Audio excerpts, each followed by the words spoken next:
सुधांशु जी जैसी याददाश्त के लिए क्या करना चाहिए, क्योंकि वो न सिर्फ किताब बताते हैं, जाके किताब पढ़िए डॉक्टर अंबेडकर की हु वर शूद्रास, फिर चैप्टर बताते हैं, फिर बताते हैं चौथी लाइन पे जाके पढ़ लेना। Chapter number 1, page number 1, paragraph number 3। तो इतना मेमोराइज कैसे होता?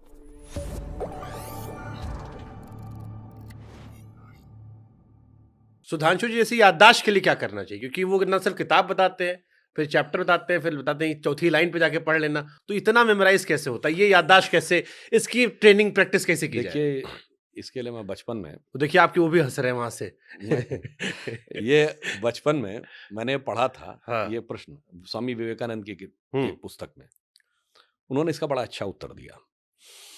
उन्होंने कहा कि एक कमरे में ज्यादा नहीं, एक 100-200 किताबें भरी हों और तुमसे कहा जाए किताब खोजो तो 5-7-8 मिनट लग जाएगा 10 मिनट खोजने में। वही 50,000 किताबें हों जो एक लाइब्रेरी में हो, कैटलॉग के साथ रखी हों, 2 मिनट में आप जाके उस किताब को निकाल लेंगे। सही बात है। तो ये अंतर है कि आप अपनी इंफॉर्मेशन किस पैटर्न पे सेटल करते हैं। ये स्वामी विवेकानंद की पुस्तक में पढ़ा था। तो पहला तो ये है कि हम अवांछित इंफॉर्मेशन को ज्यादा ना लें। दूसरा, हमारा चित्त किस में लगा। जब मैं पढ़ाता था यूनिवर्सिटी में तो कई बार हमारे स्टूडेंट हमसे पूछते थे, सर ये चीजें इतनी याद कैसे रहती। तो ये बात मैं 30 साल पहले की 25 साल पहले की बता रहा हूँ। तो मैं कहता था, भाई तुमने अगर 10 साल पहले भी कोई फिल्म देखी और फिल्म में कोई गाना देखा, जो गाना अच्छा लगा, तो उसकी 2 लाइन आज भी याद है कि नहीं है। तो ये रजिस्टर पर बैठ के लिखे तो थे नहीं।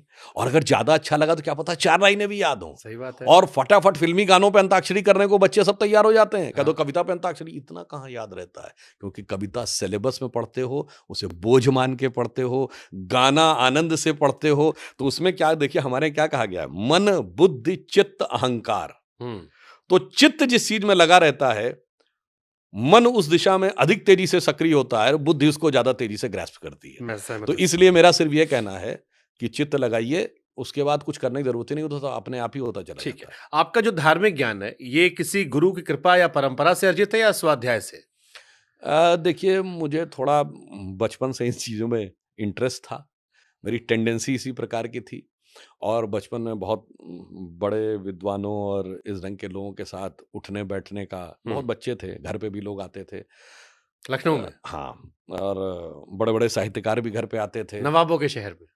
हाँ, मगर एक लेक्चर सीरीज हमारे पिताजी कराते थे, उसमें हम लोग बहुत बच्चे थे तब। मैं बात कर रहा हूँ क्लास 6, 7, 8।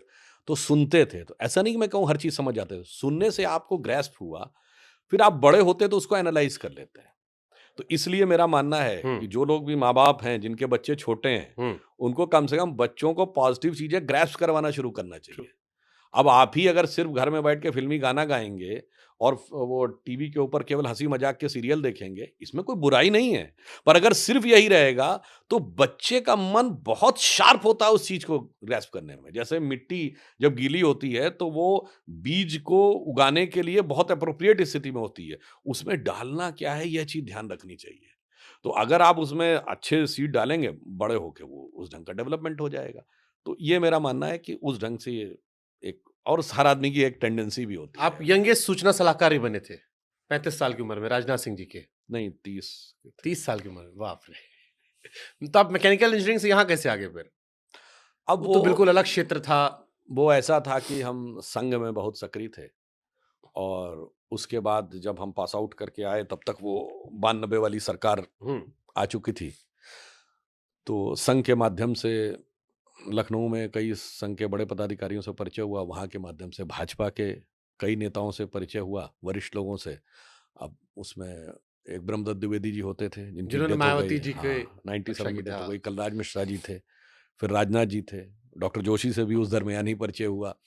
तो फिर राजनाथ सिंह जी से बहुत नज़दीकी होती चली गई और फिर वो पता ही नहीं लगता है कि कब आप कहाँ चले जाते हैं। मतलब जैसे एक ज़ौक़ का शेर है, ज़ौक़ का नाम सुना होगा ना, शेख मोहम्मद इब्राहिम ज़ौक़ बहुत बड़े उर्दू के शायर हैं। उनसे पूछा गया कि भाई तुम ज़िंदगी में यहाँ आ कैसे गए? तो ज़ौक़ ने कहा, ज़ौक़ दुनिया के समंदर में ये कश्ती उम्र की, जिस जगह पर जा लगी वही किनारा हो गया। जबरदस्त।